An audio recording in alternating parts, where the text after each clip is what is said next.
Touring the Collingwood club, geez, that was a moment I wish I could take back. It was always a bit shady at the start because I had to park in this sort of back entrance and get led into a back door. Just sort of had a chat about what it would look like to go there. And they're like, oh, do you want to come have a look at the place? And walk into the weights rooms, and there was a couple of AFL Collingwood players. In the moment, I said, that's probably not great. Next day, get a call from the manager, mate, really sorry about this, but it's going to leak in the news. And geez, like that night, got a call from Bevo. How can your teammates trust you? Like, man, I don't know if I can pick you this week. At that moment, sort of, my world was ending. I'm done. The next day, I was very sheepish coming back to the club, and we go to the team meeting, and they put up a photo of me, and I had double sleeves, tattoos, and missing a tooth, and I was in a Collingwood jersey. So I think Bob Murphy teed that one up.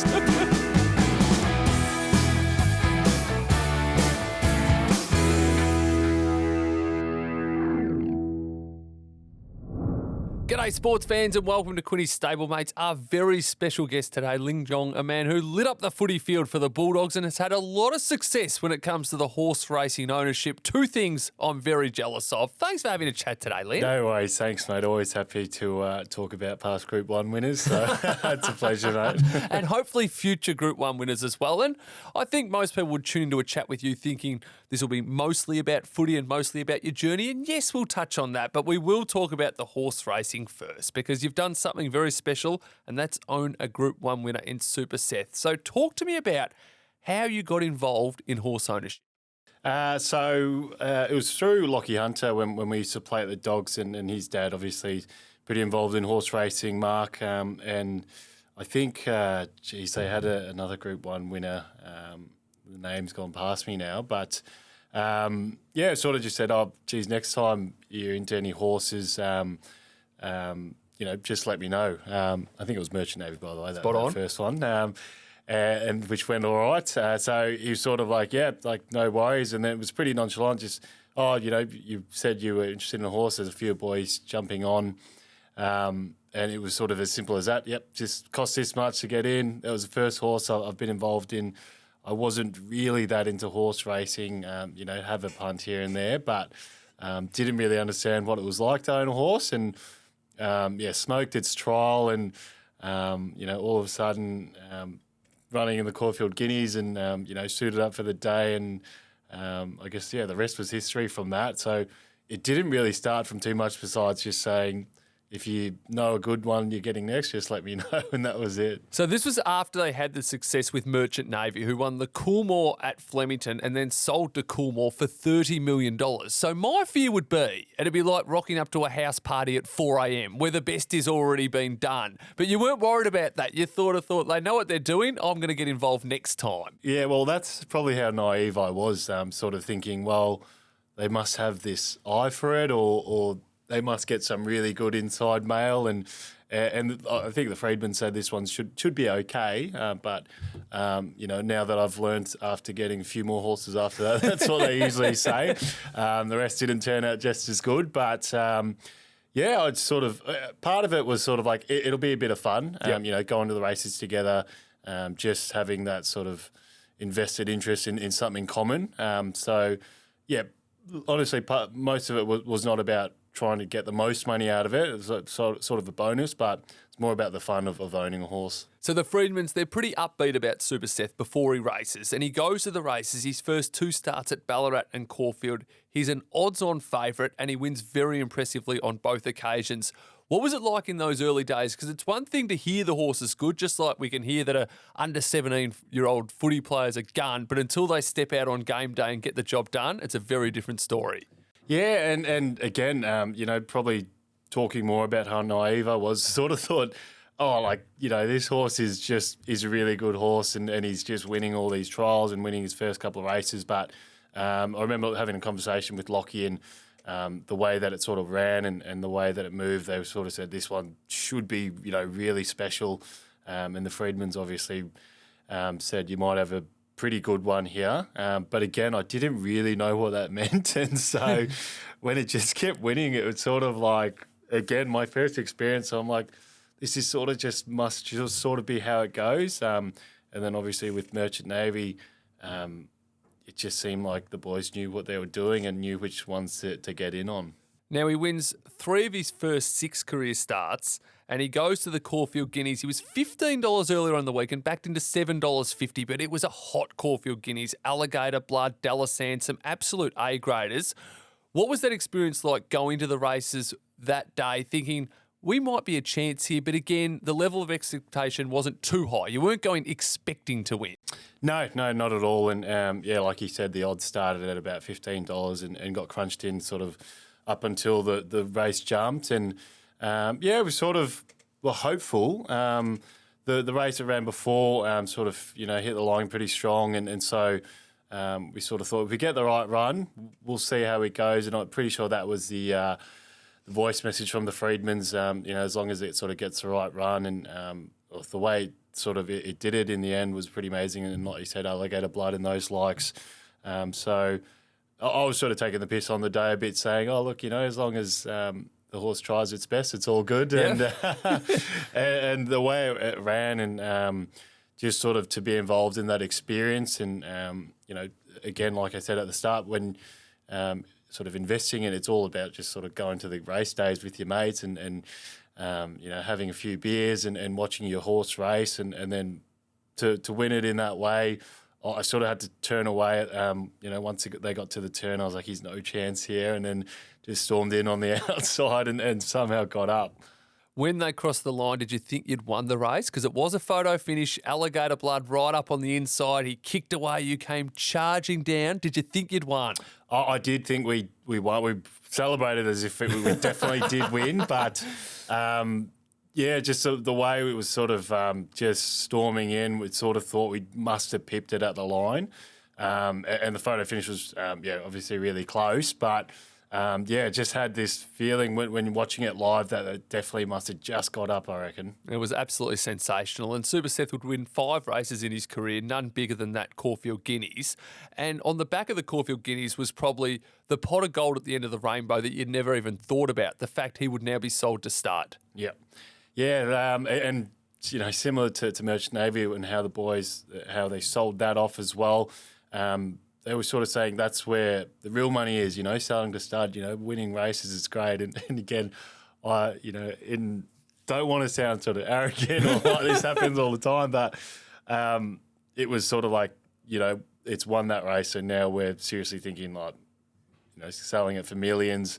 And again, whatever that meant, I was just happy that race won. But and then the whole process of that was unique in itself. But once it sort of got that race done, then it was like it's all like we're all fine from here on. Like it might run in a few more races, see how that goes, and it was sort of just a bit of a bidding war in the end. What a lovely problem to have. Like if you've got a house at auction and everyone wants to buy it and the price just goes up and up. That was the case with Super Seth. I think he sold for about $15 million in the end, so just massive money. What was the next chapter like? Because Jonathan Munns was the senior part owner, and no doubt he would have done the sale. So what, you just meet up with him and he gives you a bag of lollies? Pretty much. I think the boys were a bit worried because I think, Jonathan Munns was tossing up whether he wanted to keep going with it and whatnot, and it still ran a few races after that. But again, funny experience. Sort of like now we sort of take a seat back, and mind you, 1% owner, so didn't really have any say in anything. And it was sort of like, all right, the deal's sort of gone through, all the work is done. Now we just got to meet his assistant at the Rialto Tower, go to level whatever, pop up, go into this office, amazing view overlooking Melbourne, and just sort of saying, oh, you Lin? Yep, that's me, and just here's your bag of lollies. And it was so funny that you bring it up now, actually. I playing local footy, we played against this team called Baroni, and the runner came up to me after the game. He's like, mate, you probably don't remember me, but I'm the one who gave you the check for Super Seth. And so I bought him a beer after that. That's amazing how racing and sport can bring people back together. So after you get this money, and it's a significant amount of money, did you do something wise with it, or did you think it was a little bit easy come, so I'll be a little bit more willing to part with it as well? A bit of both, I think. I think I've invested into about, I want to say maybe 7 or 8 more horses after that. So, Obviously, returns nowhere near as good, but a bit of half-half. Obviously, very privileged to have played footy, so there was still income from that, and then that, tax-free money was. It's just really crazy thinking about it now, but went. That night would have spent a bit of money as well, I reckon.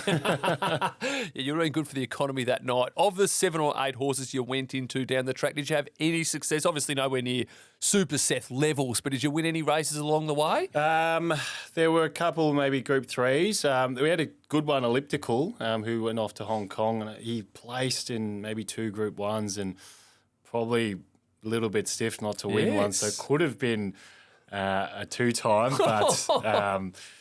But just, and in life you get those, you've already won a Group 1 and then your expectations get put up again and thinking it's happened before, like surely it can't happen again. But I think he ran third in 2 Group 1s from memory and sold him off to Hong Kong. And so, still made a good profit from that. But even talking to proper horse owners doesn't happen very often. No, and from memory, Elliptical nearly won a Caulfield Guineas as well, didn't he? Yeah, that was the one actually, yeah. So memories get a bit mixed up. So basically, if there's an owner out there with a Caulfield Guineas prospect, Lin's the man to get in the ownership. You're the lucky charm. Yeah, and again, they really liked Elliptical too, and I think he got gelded in the end and went overseas, but... it was, almost happened again. Wow. And it would have been rinse and repeat, win the Guineas and then at that stage go off to start. Yeah, and there was a group of us that went and watched that as well. And, it felt like it definitely could have won the race too. Instead of you having to pay to go in these horses, people might need to pay you. So, Lin, can we give you a couple of thousand and 5% in our Guineas prospect? I think, or definitely now, I've eased up on the horse ownership now. There's been a few that have... gone out to better things, but I've definitely had a chat with a couple of other boys who were in Super Seth, and we sort of said maybe we'll just give it a few years and we'll get back into it. Take a breather. Now we'll pivot back to your footy career as well, because you're a trendsetter in so many ways, and I think there are so many people that would look at you as an inspiration. I was down at the local Auskick the other day, and there were kids from 6 to 16 of all different nationalities. And I know when I was a youngster growing up in the 90s, it was very, very different. It was rare that, basically, I'll be honest, it was basically the Anglo-Saxon kids played footy, and the different races would play different sport. And it's just so wonderful to see how that's changed. And I think you're a key part in that. Yeah, and I think... definitely now that I'm sort of a few years out of the game and a bit older, it's something I really embrace and I'm really proud of. Growing up when I played, it was definitely felt like a barrier, whether it was sort of in my head knowing or watching TV, for example. The way I sort of like to put it, if I can sort of be there on TV and having a kick of the footy, if it's another Asian kid or a kid from any other different background, they can sort of see themselves in me or see that and say, oh, if this guy's playing footy, he's not sort of just white Australian, maybe I can do that too, or maybe that's going to help me feel a bit more comfortable playing footy because they can say, oh, well, Lin Jong plays AFL. So something as that as an example, I felt like when I was younger, I didn't have that, wasn't able to see myself in players growing up. And when I first started playing footy in the AFL or first got drafted, it was sort of made a big deal and I felt really uncomfortable about it. I just wanted to be like every other player, but these days it's really celebrated and welcomed. I guess being a bit unique and being a bit different. So and to see that sort of how proud the parent makes my parents, it's something really, really special. And the continuation of that is hopefully by the time the kids I'm talking about are our age, it won't even be a factor. It'll be no different to blonde hair or brown haired kids as opposed to, because it's just everyone will be playing. Yeah, definitely, and I feel like it is very much so different. And when I played, we had a group that were sort of AFL multicultural ambassadors. So to have an entire, cohort of that for kids, and now it's sort of like there's too many to make to make ambassadors. So which is a really good and healthy thing. Eventually in the future, it's not going to be a thing, and who knows. outnumber all the other white Australians. Now, you were one of 5 kids with 4 older sisters, is that correct? Yeah, that's it. So how did footy come into the picture? Well, it didn't really. There was no footy at all in the family. Mum, definitely a bandwagon fan, had no interest in footy. It sort of just came from me and my mates who played. I only picked it up when I was about 15, and they were sort of saying, you should just join the local team down at Glenwaverley. And I played at school a couple of times, just those round robin days. And I'm like, yeah, it's a bit of fun. So I sort of told my parents, I told Dad, I didn't tell Mum, just sort of how it would be if I, played footy. And Dad was sort of like, yeah, no, that sounds fine. Dad would watch it occasionally.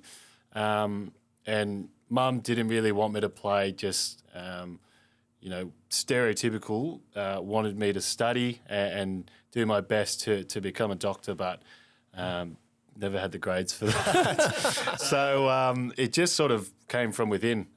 Didn't have it around me, and would try to have a kick with my sisters, but that probably explained why I was a pretty bad kick as well. So it definitely wasn't inspired by family by any means. So you're playing at school and in the school round robin tournaments, and you were incredibly athletic. So from that day when you first picked up a ball, it was just your athleticism that made you enjoy it and stand out, and you picked the skills up along the way? Pretty much, yeah. Just sort of got by just being able to run and jump. I used to play a lot of basketball, so sort of had some decent hand-eye coordination. And I guess at that level, you just boot the ball as far as you can. And I guess from there, it was sort of like a lot of potential. Definitely ceiling was high, but skill level and things like that weren't quite up to scratch as the other kids who'd started when they were, 9 or 8 or their whole lives. So pretty much just thought I'm pretty decent, and I probably stopped growing when I was about 16. So I used to play ruck when I first started.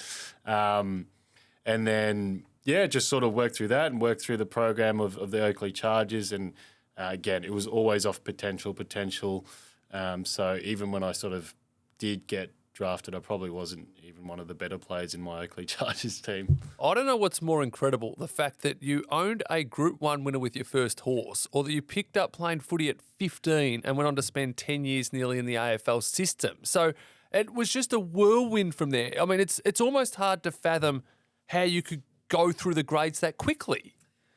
Yeah, sort of looking back on it now, the thought that I'd played footy for 3 years and then got drafted to an AFL club, it probably happened so quickly that it didn't really give me that much time to reflect and think about how privileged and lucky that really was. And just first few years of footy were huge grind, just trying to scrap away, and was definitely, I was at a really low level. And I guess as a player, you sort of compare yourself where you are on the list, and I reckon I was dead last in my first 2 years. So, just sort of managed to, I think, parts work really hard, and I think parts there was a lot of raw talent there, which I feel like, sort of came out after 5 years or so on an AFL list. So when you started playing footy, not for your school, but you actually started playing club footy and then representative footy, how quickly did you pick it up? Because the coaches must have been just confused. You've got this incredibly athletic kid, obviously a very smart kid. You knew how to play, you knew how to move, but you hadn't been taught the basic how to kick, how to handball, how to mark, how to bounce and run. How did you go picking up these skills? I guess it was honestly just kicking in the schoolyard. There was a lot of, individual training sessions. For example, this is how bad of a kick I was when I was at the Chargers. We'd do a kicking drill and I'd get pulled to the side to do just one-on-one kicking because I was just so bad at it. And, ball drop took me ages to get a hang of. So definitely sort of like a late bloomer. I think with basketball, the handballing stuff was relatively easy and really easy to pick up on, same as sort of the marking. But it was always sort of the kicking side. And once I got to the AFL level, it was those decisions, what are you doing when you don't have the ball or aren't involved in the contest, that probably was that next level and took me a while to sort of get right to actually play good AFL footy. So what were you doing not just well, but obviously incredibly well to get yourself first on a Chargers list and then under the eyes of AFL scouts? Well, look, I really think it was just based on potential. It was sort of like ceiling was high, but floor was relatively low. So I think I just sort of showed enough and showed there was glimpses of, he could be a really good AFL player. And sometimes at that level, at sort of that Oakley Chargers level, that's sort of enough. Whereas when I talked about there's probably a lot of other better players than me, but maybe their ceiling wasn't as high. So they were, definitely at that age and in that age group were better players than me. But I just sort of showed enough where I had, good leap. I was quick and you could sort of work with the rest a little bit, if that makes sense. Now, you mentioned your mum wanted you to be a doctor and your dad knew you were playing footy but didn't sound like he was down there barking instructions over the fence, pretty laid back about it all. So what was it like when you then got picked up in the rookie draft? Pretty nonchalant story as well. I'm very grateful for everything, by the way, but I was in my room, so the rookie draft, so missed the national draft, wasn't really expecting to get picked up there. And I actually had a meeting with Collingwood a few times before the draft, and so missed the national, and then they've called me and sort of said, we'll pick you up in the rookie draft with our first pick, which was about 17. Have you got any other interviews left? And, there's Dogs in Brisbane and Adelaide, but, they were just sort of, they didn't say anything. They weren't saying, we're going to pick you up. So in my head, a few days before the rookie draft, I was going to Collingwood. That's the club I was playing at. Even celebrated with a few mates. And so it was on a laptop. So I think when people think of the draft, they think of kids and their families, and they're all around a big couch and they're all celebrating when their name's called. But I was in my room just on my laptop because the names are just popping up, like sort of like a chat box, and it was saying pick one, blah, blah, blah. And then it got to pick 9, Western Bulldogs, and sort of in my head I was like, oh, they haven't said anything. They haven't said they were going to take me, so I'm not expecting to. And my name came up and there was a spelling error, so it was Lin Jong, and a little moment in my head I was like, maybe there's another guy called Lin Jong. But obviously it was me, and I sort of looked around, there's no one to celebrate with, and went out, and Mum was out in the lounge room, and like, Mum, I just got picked up by the Bulldogs. She's like, oh, yeah, cool, like, congratulations. Like, she didn't really, she wouldn't have known who the Bulldogs were. But then, got a call from Dad, and he was obviously really proud and called from a few friends, but wasn't really much to it as far as your happy draft stories, I guess. But it's quite refreshing because there are so many pushy parents out there, and the parent's dream is for the kid to get drafted. So in your instance, it's all you're doing, and then you took your parents along for the journey, and the more down the track you got, the more joy they got from your success. Definitely. It was, like you mentioned, not something they ever expected or maybe wanted, to be fair. Sort of came from within me, and even then I didn't really think I could play AFL till clubs started talking to me. And so, along the journey now, it's, Mum and Dad are members of the Western Bulldogs, and they would watch a lot of games that, I didn't play. I didn't play a heap, but they would still go and watch, and the way it sort of brought my family a lot closer, and talking about horse racing and common interests, just brings them sort of together, almost like church on a Sunday. It sort of brings them to games, lets them talk about footy, and definitely, my parents have bonded a lot over that. They'll still come watch me play local footy, whereas when I played juniors and Chargers, Mum didn't watch a single game of footy until I started playing AFL, which is why I call her a bandwagon fan. But it's been such an interesting journey and I guess a unique one for a family who had zero interest in AFL or didn't have any aspirations of their son playing AFL. I guess a really unique one. Now, you played 65 games for the Bulldogs, and no doubt you can remember some very clearly. And I'm tipping your first ever game, which was up against Richmond, would be on the podium. Yes. Again, didn't deserve to play, really did not deserve to play. We had so many injuries.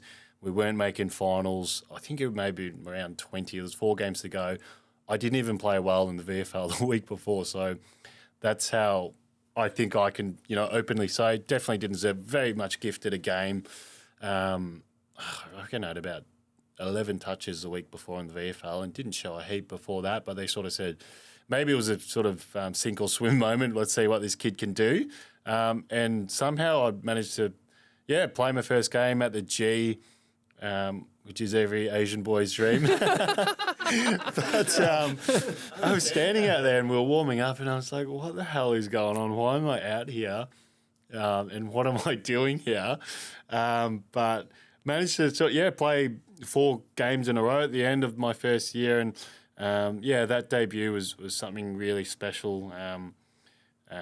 Again, one of those things that just felt like a dream. It's so cliche, but it really, really did feel like a sort of out-of-body experience, and had a heap of mates, and Mum and Dad actually missed the game because they were overseas, and fair enough, didn't expect me to play. So, something definitely I'll always remember. That little batch of 4 games that you played towards the end of the season, are there 1 or 2 moments that just stick out clearly in your head? It could be a bizarre moment or something, but it's something you still vividly remember. And as you said, almost a surreal experience. A little bit. I think I used to sort of be really sort of fearless in my first couple of years, to a point where it was sort of like, don't put your head in those spots. And I think a big moment for me that I felt like I could really have a chance at being a decent AFL player. I think it was my 2nd game or 3rd game. It was at Geelong at Skilled Stadium, and sort of just like running back with a flight, and got crunch and got a free kick, and got smashed by James Podsiadly. And from sort of that moment, being in the review and everyone talking about how brave it was and how this is sort of the standard, we got to sort of play for each other at. That was sort of a big moment that I felt like, I deserved to be at that level. I struggled a lot with confidence throughout my career, but that was a big moment. I sort of thought I could, keep playing, but and found out it wasn't that easy to just keep playing AFL games. But I think, those early days and lining up on different types of players in my first year was just bizarre. Now, James Podsiadly, lovely guy. Don't think I'd want to volunteer to stand in front of him as in a lead, though. So that took a lot of courage, that's for sure. Now, your first couple of years at the Bulldogs, Brendan McCartney's the coach, obviously a man that gave you opportunity, gave you your start, which is sensational. But towards the back end of his reign in charge, I think it's safe to say the wheels fell off the club a bit, and it was a bit of a tumultuous place to be around. Yeah, definitely. And I probably didn't understand it entirely because I was still quite young and didn't really, and so I sort of just thought, well, Brendan McCartney's a coach and that's the way things go. And I knew sort of coaches move on, but I guess when you're a junior, you don't think about that stuff at all. But and when you're a bit younger, you're just focusing on yourself and how you're going. And so maybe there was a lot going on behind the scenes that I, wasn't that much aware of. But I remember getting a call from Dale Morris, one of the leaders back then, and just having a chat, and he's sort of talking about Macca and, what do you think about him? How do you think things are going? And for me, it's sort of like, he gave me my opportunity. I didn't have too many problems. He was pretty intimidating. There was, moments where you walk past him in the hallway and you're like, I don't know if he's going to say hello, or you say hello, he doesn't talk to you. Yep. I think it just, it didn't end up all that great, and you feel for him a bit because of how things panned out, pretty soon after, and sort of that list we had, which he helped build. He was very big on, obviously wanting good footy players, but just wanting good people first and foremost at the club, and I think that really helped with the culture. I think my first couple of years, I didn't really have any friends. No one really talked to me, which partly was on me, but from when I ended up leaving the club, it was such an open environment, really safe place for people to just be themselves, and you felt like you could sort of chat with everyone. And I never really felt that way in my first couple of years. So then he leaves and Luke Beveridge comes in. What were the differences like? It was such a big sort of change. Bevo was a bit of, I guess, just a lot different to Macca and how he went about things. He was, I want to say, a lot more approachable, a bit more friendly. And I don't mean that like that's better than the other way. They were just two different people and two different coaches. It felt like you could sort of have a bit more of a chat with him, and he, was interested in what you do outside of footy and whatnot, and the way he sort of instilled the confidence in us to play a different style and to make mistakes and sort of our brand of footy looked a lot different after 2014, and so. Yeah, there's a lot of changes, and it was probably a bit more clear on what he expected on the field and stuff. And I always felt when I was in 2015 and 16 when he first started coaching, there was a lot more confidence that I could take from him. Now, throughout your magnificent career, there's one negative, and that probably is the injuries. Unfortunately, you had lots of luck with injury, but all terrible. You had so many different kinds of injuries, and just injuries are constant throughout your career. And unfortunately, in 2016, the year that the Bulldogs would win the flag, they did strike. You played the first week over in the West before we talk about you getting hurt. What do you remember running out, the Bulldogs sneaking into the finals and going to play the Eagles on their home deck? Yeah, so we played the last round at it's Domain Stadium against Freo, who weren't going that great, and we actually got smashed by them. So we knew we had to fly back home, and then we knew the next week we had to fly back here, so confidence wasn't all that high. But we had, a few players that came in from injury, and it was my second final I'd played, second elimination final, and I think, the messaging around that week was like, sort of, why not us? We've no one's expecting anything from us. We got a couple of good ins, and to be fair, that game turned out so much different than what I thought. I thought we definitely had a good chance, but maybe not as much as we had won by. Really hostile environment. Even after I got injured, they were still getting into me. So it was just a sort of whirlwind of a final series. That first final really set the tone for what we could achieve, and sort of how far. And I remember Matt Boyd had a pretty good speech before we flew out to WA, just talking about how long he'd been at the club for, and this is the best sort of list he'd seen and the best chance we have to win a flag. So unfortunately, you break your collarbone. Now, for most normal people, that's season over. The next week, the Bulldogs keep their season alive with a win over Hawthorn, and then come up against GWS in what will go down as one of the all-time great prelim finals. But you weren't done. You were not thinking my season's done. Talk to us about coming back after the surgery. Yeah, well, look, after I got injured, I definitely thought my season was done. And, I went to the bench, cracked collarbone, and the docs were just sort of saying, whilst on the bench, mate, we'll get you back in a week or two. And in my head, I'm just sort of like, just go away. Like, I don't want to hear that crap. Like, it's, it's just, I'm done for the finals. Got the red eye home that night, straight into surgery, got it all fixed up. Never done a collarbone, so I didn't really know what to expect. But the range of motion you get when you put the plate in, it's pretty amazing. You can sort of lift your shoulder over your head after about a week. We beat Hawthorn, and they said, you should be right to play next week. And in my head, I'm still like, and I was still in a sling when they played against Hawthorn, so I'm like, I don't really know what they're talking about. I hadn't really tested it, so I'm like, well, it's not in pain, but I still don't really get what they're going on about. And then throughout the week, sort of like you train on a Tuesday and you're like, oh, this actually feels okay. And then Thursday was a big test, and we had Joel Corey, our midfield coach back then, and I still sort of felt fine.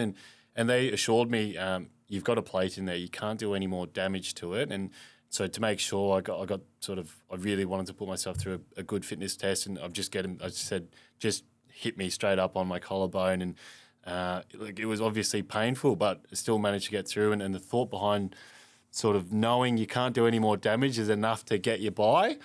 And so Thursday, they're like, look, it's your call as well. Like, if you don't feel comfortable, that's okay.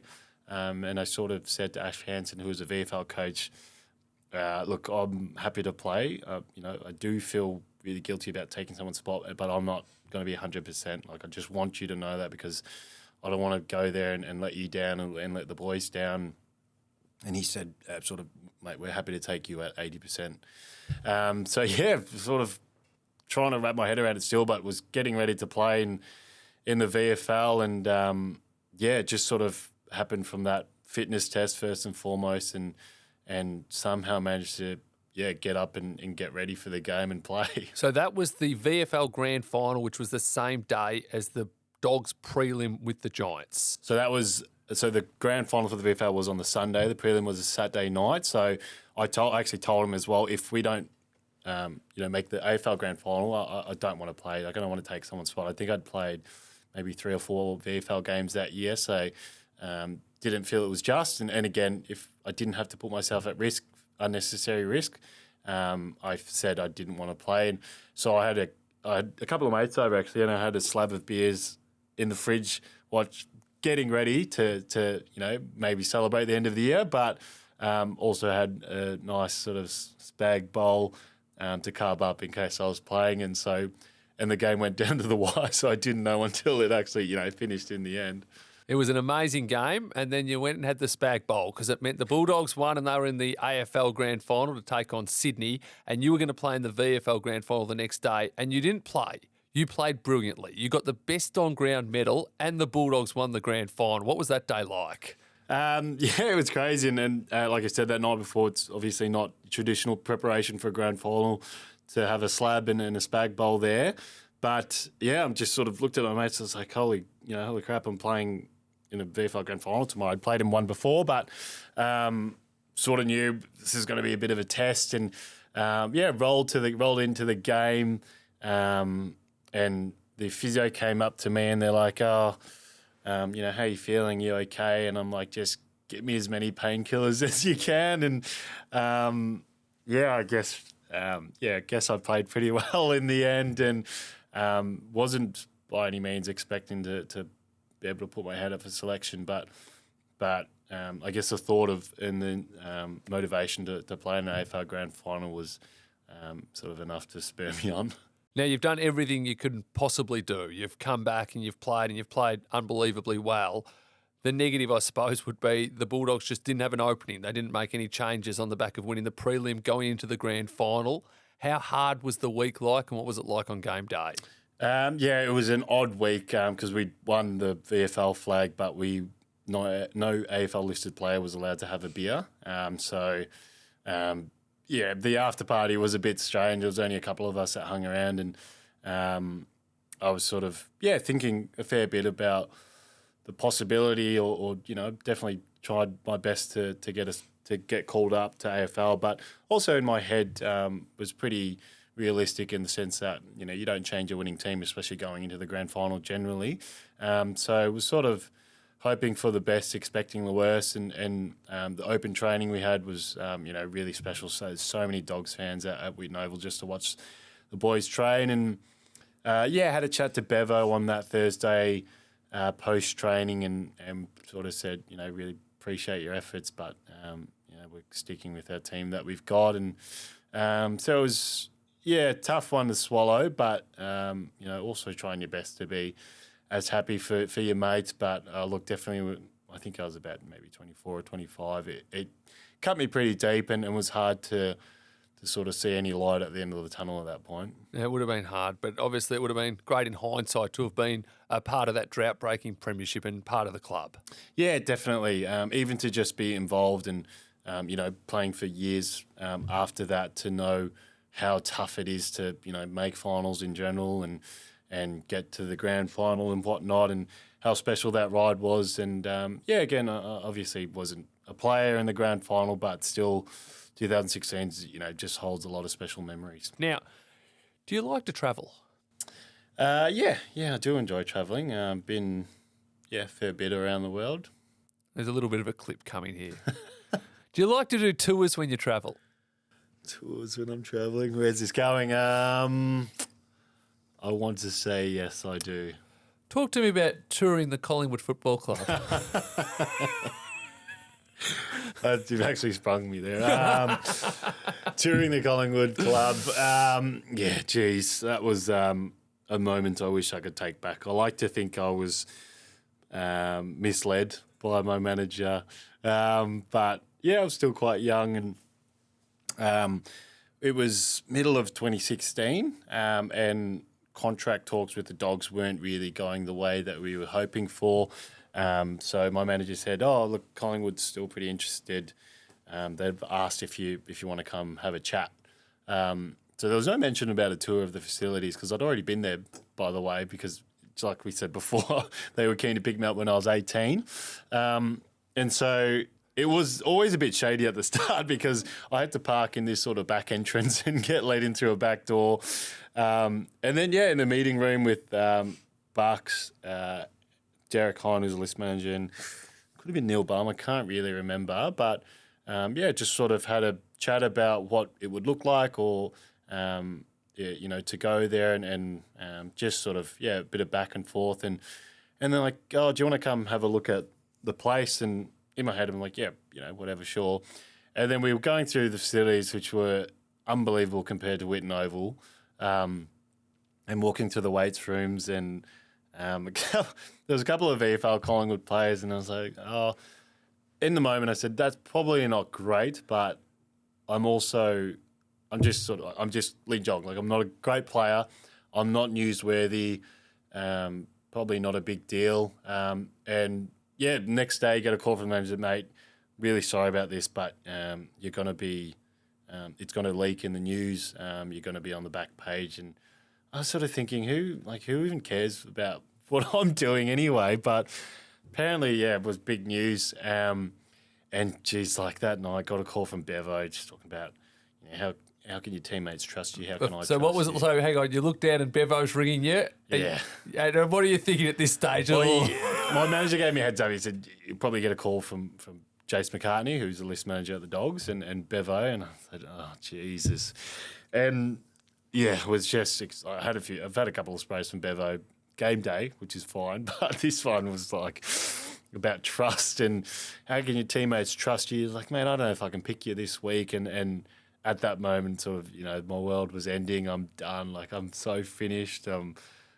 Social media wasn't as big back then, so there was a few funny comments here and there, but dare I say, if it was now, it would be a lot more rampant. But called him, just copped it. I said, "I'm just going to take this on the chin."